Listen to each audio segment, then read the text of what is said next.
bilbilaan yeroo namaa waliin haasoftan namni waa walitti haasoftan sagalee keessan akka isin hin qaddaan yookiin sagalee keessan akka riikardii isin waraabne appilikeeshinii isin irraa dhorkuu danda'uun isin barsiisa. Egaa daawwattoon kiyya aappii kana akka namni baay'een argee itti fayyadamu viidiyoo kan laayik sheer gochuun nafaartu naan hordofa.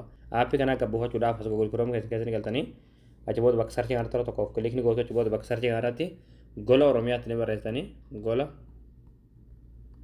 Oromiyaa. Achi booda gola Oromiyaa kajoo jalarras ni baasa tura tokko of kilikni gootu. Ammallee asirratti gola Oromiyaa kajoo kana tura tokko of kilikni gootu. Ammallee haala kanas deessi fidaa asirratti akkoon sarchii tura tokko of kilikni gootu. Bakka sarchii kanatti qubee gaa taa raa barreessanii achi booda sarchii fuuldura san kilik gootu sarchii gootu. Achi booda haala kanas suuraa kana sinidaa suuraa kana tura tokko of kilikni gootu.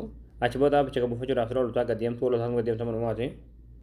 Achi booda dhumarratti qalama diimaadhaan kan barraa yaappii tuqaa buufadhaa akka jalatti daawunlood kuyyatturtii daawunlood tan tuttaniiti aappii kana bilbila keessatti gabbuufatanii hayyee daawwatan kiyya aappii gabbuufatanii gargaltan aappii kana haala kanaaf banamaa asirratti laattis goo kajoo hartira tokko kilikni gootu achi booda haala kanaaf filannoo kanneen isinii baasa jechuudha kanarratti tokko kilikni gootu achi booda mallee koonformii kana kilik gootu achi booda amma aappiin haala kanaan hojii isaa jalqabee jira jechuudha amma booda yeroo nama waliin bilbila haasoftan namni waa walitti haasoftan sagalee keessan isin hin qaddoo yookiin isin waraabuu hin danda'u.